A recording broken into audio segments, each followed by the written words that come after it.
TV9 ಡಿಜಿಟಲ್ಗೆ ಸ್ವಾಗತ. ನಾನು ಕಿರಣ್. ಚಾಮರಾಜನಗರದ ಅನೂರ್ನಲ್ಲಿ ನಡೆದಂಥ ಏನು 3 ಹತ್ಯೆಗೆ ಸಂಬಂಧಪಟ್ಟಂತೆ ಒಂದು ದೊಡ್ಡ ಟ್ವಿಸ್ಟ್ ಸಿಕ್ಕಿದೆ.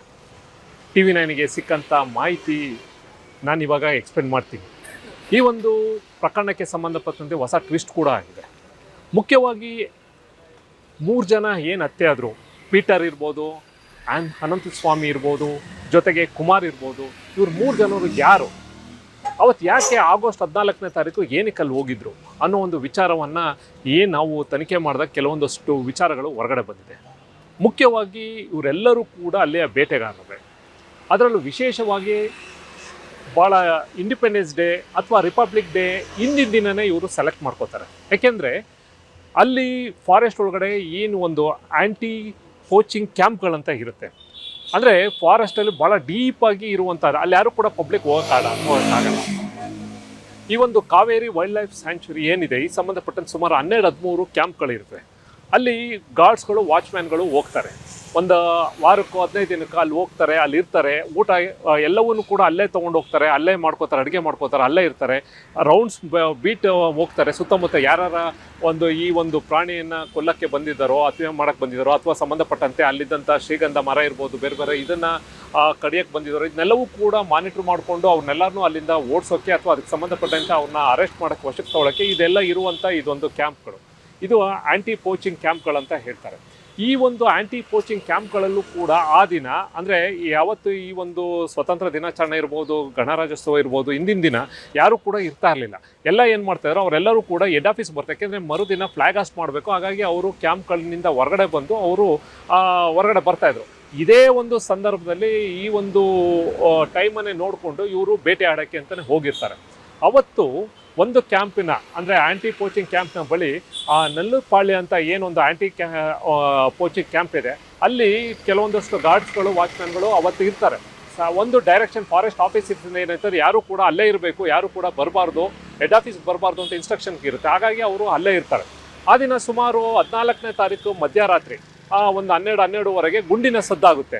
ಅಲ್ಲಿದ್ದಂಥ ಏನು ಕ್ಯಾಂಪಲ್ಲಿದ್ದಂಥ ಏನು ವಾಚ್ಮ್ಯಾನ್ ಮತ್ತು ಅವ್ರ ಹತ್ರನೂ ಕೂಡ ಕೋವಿಗಳು ಇರುತ್ತೆ. ಇಮಿಡಿಯೇಟಾಗಿ ಏನಿದು ಸೌಂಡು ಅಂತ ಹೊರಗಡೆ ಬರ್ತಾರೆ. ಅದು ಮತ್ತೆ ಬರ್ತಾನೆ ಇರುತ್ತೆ. ಇಲ್ಲಿ ಯಾರೋ ಬೇಟೆ ಆಡೋಕ್ಕೆ ಬಂದಿದ್ದಾರೆ ಸಂಬಂಧಪಟ್ಟಂಗಿಂತ ಅಂತ ಗೊತ್ತಾಗುತ್ತೆ. ಇಮಿಡಿಯೇಟಾಗಿ ಇವರು ಕೂಡ ಅದಕ್ಕೆ ಸಂಬಂಧಪಟ್ಟಂತೆ ಫೈರ್ಗಳನ್ನು ಮಾಡ್ತಾರೆ. ಅಲ್ಲಿಂದನೂ ಕೂಡ ಫೈರಿಂಗ್ ಆಗುತ್ತೆ. ಅದು ಫೈರ್ ಎಕ್ಸ್ಚೇಂಜ್ ಆಗುತ್ತೆ. ಅದರಲ್ಲಿ 3 ಜನ ಹತ್ಯೆ ಆಗ್ತಾರೆ. ಒಬ್ಬ ಅಲ್ಲಿಂದ ಎಸ್ಕೇಪ್ ಆಗ್ತಾನೆ. ಸಂಬಂಧಪಟ್ಟಂತೆ ಬೇರೆ ಬೇರೆ ಥರದ್ದು ಅಲ್ಲಿ ಇದನ್ನು ಪೊಲೀಸ್, ಫಾರೆಸ್ಟ್ ಆಫೀಸರ್ ಇಂಟೆನ್ಷನ್ ಸಾಯಿಸಿದ್ದಾರೆ, ಈ ರೀತಿ ಎಲ್ಲವೂ ಕೂಡ ಆರೋಪ ಬರುತ್ತೆ. ಅದೆಲ್ಲವೂ ಕೂಡ ಇದು ಒಂದು ಭಾಗ.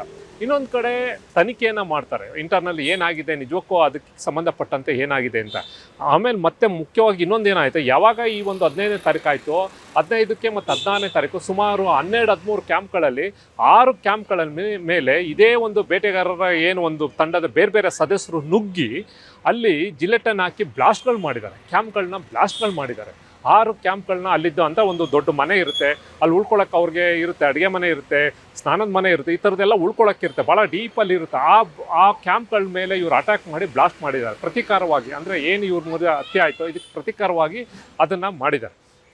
ಇದಲ್ಲದೆ ಕೂಡ ಈಗ ಕೆಲವೊಂದಷ್ಟು ಜಿಲ್ಲಾಡಳಿತ ಇರ್ಬೋದು ಅಂತ ಅಲ್ಲಿದ್ದಂಥ ಫಾರೆಸ್ಟ್ ಆಫೀಸರು ಏನಕ್ಕಿತ್ತು ಈ ಒಂದು ಘಟನೆ ಆಯಿತು ಅನ್ನೋದ್ರೆಲ್ಲ ತನಿಖೆ ಮಾಡಿದಾಗ ಕೆಲವೊಂದು ವಿಚಾರಗಳು ಮುಖ್ಯವಾಗಿ ಹೊರಗಡೆ ಬಂದಿದೆ. ಅಲ್ಲಿ ಆ ಒಂದು ಸರೌಂಡಿಂಗ್ಸ್, ಕರ್ನಾಟಕ ತಮಿಳುನಾಡು ಏನು ಬಾರ್ಡ್ರ್ ಇದೆ, ಅಲ್ಲಿ ಮತಾಂತರ ಜಾಸ್ತಿ ಆಗ್ತಿದೆ. ಚರ್ಚ್ಗಳೆಲ್ಲ ಇದ್ದಕ್ಕಿದ್ದಂಗೆ ವರ್ಷಕ್ಕೆ ಹೊಸ ಚರ್ಚ್ಗಳು ಬರ್ತಾ ಇದೆ. ಅಲ್ಲಿದ್ದಂಥ ಜನರನ್ನೆಲ್ಲರೂ ಕೂಡ ಮತಾಂತರ ಮಾಡ್ತಾ ಇದ್ದಾರೆ ಅನ್ನೋ ಒಂದು ಆರೋಪಗಳು ಕೂಡ ಕೇಳಿ ಬರ್ತಾ ಇದೆ. ಇದ್ರ ಬಗ್ಗೆ ಕೂಡ ನಿಜವಾಗ್ಲೂ ಆ ಥರ ಆಗ್ತಾ ಇದೆಯಾ ಅನ್ನೋದನ್ನು ಕೂಡ ತನಿಖೆ ಒಂದು ಕಡೆ ಮಾಡ್ತಾ ಇದ್ದಾರೆ. ಈ ಒಂದು ವಿಚಾರಕ್ಕೆ ಸಂಬಂಧಪಟ್ಟಂತೆ ಭಾಳಷ್ಟು ಸಪೋರ್ಟ್ ಕೂಡ ಮಾಡ್ತಾ ಇದ್ದಾರೆ. ಇಲ್ಲಿ ಸತ್ತಂಥ, ಅದರಲ್ಲಿ ಪೀಟರ್ ಅಂತ ಏನು ವ್ಯಕ್ತಿ ಸತ್ತೋಗಿದ್ದಾನೆ, ಏನು ಒಂದು ಫಾರೆಸ್ಟ್ ಆಫೀಸರ್ ಗುಂಡಿಗೆ ಬಲಿಯಾಗಿದ್ದಾನೆ, ಆತನ ಒಬ್ಬ ಕ್ರಿಮಿನಲ್ ಭಾಳಷ್ಟು ಕೇಸ್ಗಳಲ್ಲಿ ಬೇಕಾಗಿದ್ದ. ಹಿಂದೆನೂ ಕೂಡ ಆತನನ್ನು ಹುಡುಕಾಟ ಮಾಡಿದಾಗ ಆತ ಒಂದು 3 ತಿಂಗಳು ಚರ್ಚಲ್ಲೇ ಶೆಲ್ಟರ್ ಪಡ್ಕೊಂಡಿದ್ದ ಅನ್ನೋ ಒಂದು ಕೂಡ ಮಾತುಗಳಿದ್ದಾವೆ.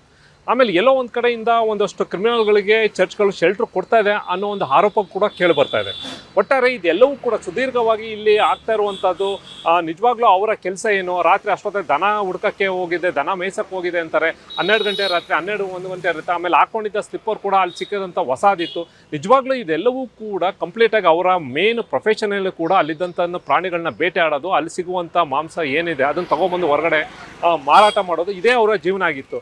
ಜೊತೆಗೆ ಅಲ್ಲಿದ್ದಂಥ ಒಳ್ಳೊಳ್ಳೆ ಮರಗಳನ್ನ ಅಂದರೆ ಬೆಲೆ ಬಾಳೋ ಮರಗಳನ್ನ ಕಟ್ ಮಾಡೋದು, ಅದನ್ನು ಕೊಡೋದು, ಇದು ಆ ಒಂದು ಭಾಗದಲ್ಲಿ ಇರುವಂಥದ್ದು ಸಾಕಷ್ಟು ಪ್ರಮಾಣ ನಡೀತು. ಇದು ಸಾಕಷ್ಟು ಎಚ್ಚರಿಕೆ ಕೊಟ್ಟರೂ ಕೂಡ ಪದೇ ಪದೇ ಪೊಲೀಸರ ಮೇಲೆ, ಅಲ್ಲಿದ್ದಂಥ ಫಾರೆಸ್ಟ್ ಆಫೀಸರ್ ಮೇಲೆ ಅಟ್ಯಾಕ್ ಮಾಡುವಂಥದ್ದು ಇದೆಲ್ಲವೂ ಕೂಡ ಒಂದು ನಡೀತಾನೆ ಬರ್ತಾ ಇದೆ. ಕೆಲವೊಂದು ಪ್ರಕರಣಗಳು ಹೊರಗಡೆ ಬರ್ತವೆ, ಕೆಲವೊಂದು ಅಲ್ಲೇ ಮುಚ್ಚೋಗ್ತಾ ಇದ್ದಾವೆ.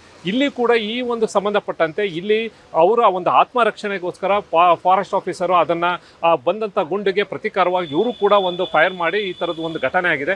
ಈಗ ಉಳಿದಂತೆ ಕಂಪ್ಲೀಟಾಗಿ ತನಿಖೆ ಮಾಡೋಕ್ಕೆ ಈಗಾಗಲೇ ಅಲ್ಲಿ ಇಂಟರ್ನಲ್ ಎನ್ಕ್ವೈರಿ ಕೂಡ ಸಚಿವರು ಇರ್ಬೋದು, ಫಾರೆಸ್ಟ್ ಆಫೀಸರ್ಸ್ ಕೂಡ ನೇಮಕ ಮಾಡ್ಬೋದು, ತನಿಖೆ ಮಾಡ್ತಾ ಇದ್ದಾರೆ.